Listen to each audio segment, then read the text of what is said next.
Well, at the end of another extraordinary week, let's look at how effectively the West is dealing with Russia. I'm joined by Professor Louise Shelley. She's a leading authority on money laundering and financial crimes, the founder of the Terrorism, Transnational Crime and Corruption Centre at George Mason University.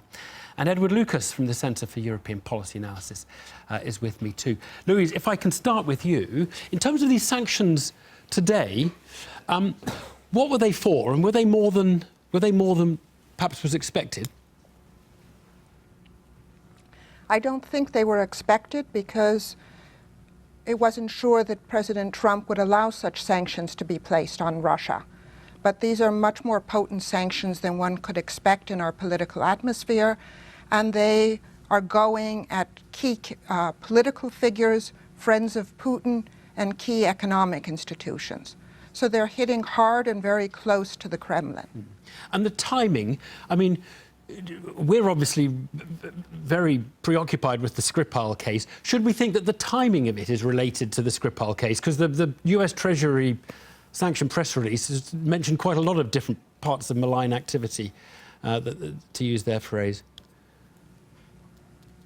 I think it may also be timed to the departure of McMaster from the NSC and the effort to do something against Russia in this critical period.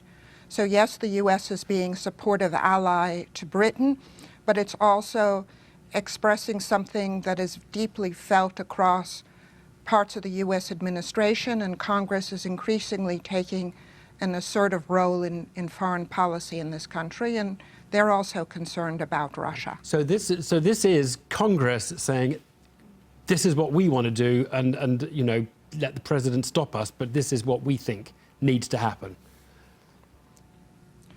Well, it comes out of the Treasury Department, but there are other parts of the administrative apparatus that have to support it, but Congress is being much more assertive. So it's a combination of the two, and Trump hasn't been able to stop it. Right. Now, I'm going to put a question to Edward Lucas, and I'll put the same one to you in a moment. Edward Lucas, it is striking how tough some of their sanctions are against individuals on a different way that we've been doing this in the UK, because obviously we enjoy some of these people making money and earning money here, particularly in London in the financial district. Who's got it right and who's got it wrong? Well, I think it's not striking, it's outright shameful that the Americans, despite all the bad things people say about President Trump and all the controversy about alleged collusion between his campaign and the Russians, they are hitting the ball out of the park on this. They've gone after really key people and hit them in a way that has got the Kremlin very angry. Yet the money laundering centre of the world is not actually New York, it's London. And we have got a measure, for example, to criminalise the misrepresentation of ownership of companies. It's a very good thing to do. If you turn up and say this is ABC Limited of British Virgin Islands and you don't say it's Evan Davis who owns it, if your lawyer lies about that, he goes to jail. That would be absolutely wonderful. Now, when do you think that's going to come in? The answer is not next month, not next year, 2021. I think it should be coming in next Wednesday. So I think it's a real wake-up call to the British government. Oleg Deripaska, the US Treasury put sanctions against him individually. His company, N+, is listed in London, had a flotation in London last year. It's chaired by a Tory peer.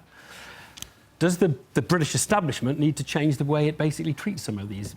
Well, absolutely. And I think that the way in which the bankers and lawyers and accountants in the city in general, not making any specific allegation, because libel lawyers are no doubt tuned into Newsnight right now with their pencils at the ready, because that's a big tactic the Russians use, have been the pinstriped accomplices of Russian money laundering. And it's a very small minority of this country, but they do very well out of it. And I think the government's got to take that on the chin, even if they are Tory party donors or otherwise connected to the Tory party. Louise Shelley, do you think that there's a kind of inconsistency in the way the West is approaching this? And would it be better if we all sat down together and worked out one way in which we're all going to do it, rather than us dealing with someone who you're sanctioning, for example? Well, there's certainly not consistency, and I'm certainly agreeing with Edward Lucas that our measures are much more hard-hitting. But we also need to be much more concerned in our society about beneficial ownership and who is behind the property and who is behind the investments. And you are ahead of us on that, but we're behind on knowing where all the money is in New York and Miami that has made these oligarchs so enjoy Western society. But now, with these sanctions, some of these people who are closest to Putin and in great positions of power will not be able to enjoy their properties overseas. Yeah, it's very significant. Edward Lucas, let's talk about this sort of propaganda information war and the way that it just feels that the Russians have been getting information out of us because we haven't said it, and then they've said, what happened to the cat? And then we suddenly say, well, the cat was killed, and then obviously it raises, you know, big public reaction. What are we mishandling this? Well, I think if there were an Olympics for disinformation, the Russians would win all the medals. They're really good at this. And you've got this here, a classic example of a sort of hybrid operation where there's something physical happened, that Mr. Skripal and his daughter have been poisoned. You've got a diplomatic side, you've got an information side. And they are playing this like an orchestra, and they're really good at it. And we have, basically, it's a very simple story. Russia does bad things. They've been doing it for years. When they do the bad things, they lie about it, from poisoning Litvinenko through to Estonia, Georgia, Ukraine. There's countless examples. This shouldn't be a surprise. It should be easy to respond to that by simply telling the truth in a straightforward and open way, not hiding things that don't need to be hidden, and not having wrong tweets that confuse the evidence that you yourself have assembled. I mean, I'd vote for you for Foreign Secretary, Evan. I mean, you know, I think it's astonishing that we have. I mean, I do think that we have to take this really seriously. And in the past, in other circumstances, our politicians have really worked on, you know, what's the line, what are the talking points, what's the phraseology, what to avoid. And we used to be quite good at doing this. And now we have become, I would say, very amateurish. And the Russians, it's not so much the Russians have a good case, they're playing their tactics and getting and making hay while the sun shines. And I am worried that what comes next is going to be worse. I think there was a clear warning from them where they said, you're playing with fire, we will retaliate. And I'm rather nervous about what we're going to see next week. We won't like it. Edward Lucas, thank you very much. And Louise Shelley, thank you very much indeed too.